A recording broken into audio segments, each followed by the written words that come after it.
Hello guys, आज अपन start करते हैं क्लास 10 का 5th चैप्टर जो कि अपने पास में है एपी अर्थमेटिक प्रोग्रेशन में समांतर श्रेणी। क्लियर गाइस, सबसे पहले अपन देखेंगे समांतर श्रेणी होता क्या है। क्लियर, उसके बाद में कुछ उसका कंसेप्ट देखेंगे, देन अपन क्या करेंगे उसके क्वेश्चन को सॉल्व करेंगे। क्लियर गाइस, तो सबसे पहले अपन देखते हैं कि जो एपी अपने पास में है उसका जनरल फॉर्म क्या होता है। तो देखो इसका जनरल फॉर्म जो है वो क्या होता है, a plus d, a plus 2d, a plus 3d और सो ऑन, इस टाइप से आगे चलता जाता है। क्लियर गाइस, अब सर इसमें a क्या है अपने पास में और d क्या है, सबसे पहले ये चीज समझते हैं अपन। तो देखिए गाइस, यहाँ पे a अपने पास में क्या है, फर्स्ट टर्म मींस अपने पास में जो AP गिवन रहेगी, AP का जो फर्स्ट टर्म रहेगा वो रहेगा अपने पास में a का वैल्यू, एंड d अपने पास में क्या हो जाएगा, कॉमन डिफरेंस।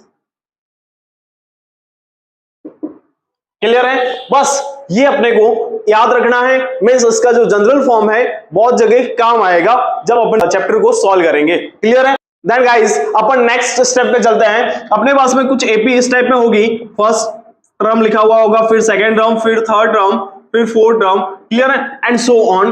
अपन को कैसे पता चलेगा कि ये एपी है या नहीं है, तो देखो फर्स्ट टर्म तो अपने पास में डायरेक्टली आ जाएगा, तो उसमें तो कोई प्रॉब्लम है नहीं। अपने को प्रॉब्लम किसमें है, इसमें प्रॉब्लम है। अपन को चेक करना है, अपन को अगर क्वेश्चन इस टाइप का है कि ये एपी है या नहीं है वो अपन को पता करना है, तो उसके लिए अपन क्या करेंगे, उसका डी का वैल्यू मींस उसका जो कॉमन डिफरेंस है वो अपन फाइंड आउट करेंगे। क्लियर है, तो यहाँ पे क्या हो जाएगा, डी का वैल्यू मींस यहाँ पे डी इक्वल टू क्या हो जाएगा, a2 माइनस a1 मींस आगे वाले टर्म में से पीछे वाला टर्म माइनस करना है। यहाँ पे क्या हो जाएगा, ये d1 फाइंड आउट किया, d2 कैसे आ जाएगा, a3 minus a2, then a4 d3 कैसे आ जाएगा, a4 minus a3 and so on, इस टाइप से आएगा। अगर अपने पास में कंडीशन है कि if d1 equal to d2 equal to d3 and equal to d4 equal to d means यहाँ पे जो भी वैल्यू d का आ रहा है वो सारा का सारा इक्वल आ रहा है। अगर इक्वल वैल्यू आ रहा है तो अपने पास में ये वाली जो अपने पास में क्वेश्चन गिवन है वो क्वेश्चन क्या है अपने पास में, एज अ एपी का है। क्लियर है, ये वाली जो सीरीज है अपने पास में वो किसकी है, एपी की है। Clear guys, please note down.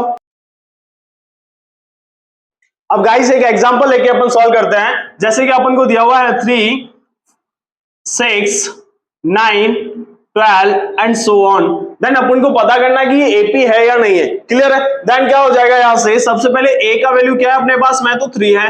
Clear guys, तो इसका तो अपन को देखने की जरूरत नहीं है, अपन को किसका देखना है, यहाँ पे d1 फाइंड आउट करना है। तो क्या हो जाएगा मेरे पास में 6 माइनस 3 इक्वल टू कितना आ रहा है, 3 आ रहा है। फिर d2 फाइंड आउट करना है, तो क्या हो जाएगा अपने पास में 9 माइनस 6 इक्वल टू 3 आ जाएगा। देन यहां से क्या हो जाएगा, d3 फाइंड आउट करना है, तो 12 माइनस 9 इक्वल टू क्या आ रहा है, 3 आ रहा है। तो अपन ने देखा यहाँ पे कि अपने पास में क्या आ रहा है, d1 d2 और d3 इक्वल आ रहा है, यस और नो। देन यहां से अगर इक्वल आ रहा है मींस यहाँ पे d1 equal to d2 equal to d3 है एंड इक्वल टू 3 अपने पास में आ रहा है। तो यहाँ पे जो अपने पास में ये श्रेणी गिवन है वो श्रेणी क्या है, जो सीरीज अपने पास में है ये अपने पास में क्या है, एज अ एपी है, मींस अर्थमेटिक प्रोग्रेशन है, मींस समांतर श्रेणी है। क्लियर है, देन जस्ट एक और क्वेश्चन ले रहा हूं मैं, तो वो क्वेश्चन अपने पास में 2, 5, 8, 9 एंड सो ऑन। तो अपन यहाँ पे देखते हैं कि a का वैल्यू तो अपने पास में a इक्वल टू 2 है अपने पास में, देन d इक्वल टू कितना अपने पास में, तो d1 इक्वल टू कितना हो जाएगा, 5 minus 2 equal to 3, then d2 कितना आ रहा है, तो 8 minus 5 equal to 3, then d3 कितना आ रहा है, 9 माइनस 8 इक्वल टू 1। क्लियर है, तो यहां से क्या हो रहा है कि d1 इक्वल टू d2 तो है लेकिन does not equal to d3 है। तो यहाँ पे क्या हो जाएगा, ये वाली जो सीरीज अपने पास में है ये अपने पास में एपी नहीं है और ये एपी है। क्लियर है गाइस, तो यहाँ पे कुल मिला के अपन को अगर एपी का पता करना है कि ये एपी है या नहीं है तो उसके लिए क्या निकालोगे यार, बस डी निकालना है। अगर डी निकाल दिया तो राइट है अपना, अगर डी सेम आ रहा है तो एपी है, डी नहीं आ रहा है सेम तो एपी नहीं है, बस इतना सा काम करना है। Clear, please note down. अब अपन देखते हैं किसी भी एपी का एंड टर्म फाइंड आउट करने का फॉर्मूला क्या होता है, मींस एंडवा पद फाइंड आउट करने का फॉर्मूला क्या होता है। तो वो फॉर्मूला होता क्या है, देखो an equal to a plus n minus 1 into d. Clear है गाइस? बस ये फॉर्मूला याद होना चाहिए तो काम हो जाएगा, अदरवाइज नहीं होने वाला है। क्लियर? तो यहाँ पे देखो ए एंड जो अपने पास में है वो क्या है, अंतिम पद है, मीन्स लास्ट टर्म है। क्लियर? Last term. एंड ए अपने पास में है वो फर्स्ट टर्म है, मीन्स प्रथम पद है। एंड एंड अपने पास में है वो number of terms. Clear guys? Means पदों की संख्या, number of terms. And D अपने पास में है कॉमन डिफरेंस, मीन्स सार्व अंतर। क्लियर है? देन अपने को यहां से पता करना है कि अपने को 20 टर्म्स निकालना है, मीन्स 20वां पद निकालना है, A20 निकालना है। तो मैं क्या करूंगा, यहाँ पे देखो ये किसका वैल्यू है, ये n का वैल्यू है। यहाँ पे n था तो ये n का वैल्यू है, तो कैसे आएगा A plus 20 minus 1 into D, तो क्या हो जाएगा A प्लस 19D।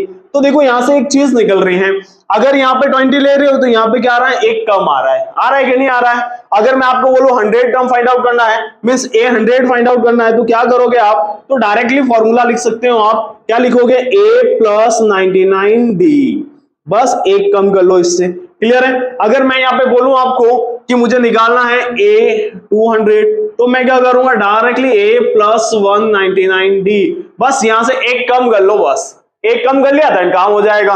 मुझे निकालना है A 85, तो कैसे निकालोगे, A प्लस 84D, बस एक कम कर दिया मैंने, यहाँ पे भी एक कम कर दिया, बस। क्लियर है? बस इस टाइप से सॉल्व करना है क्वेश्चन को।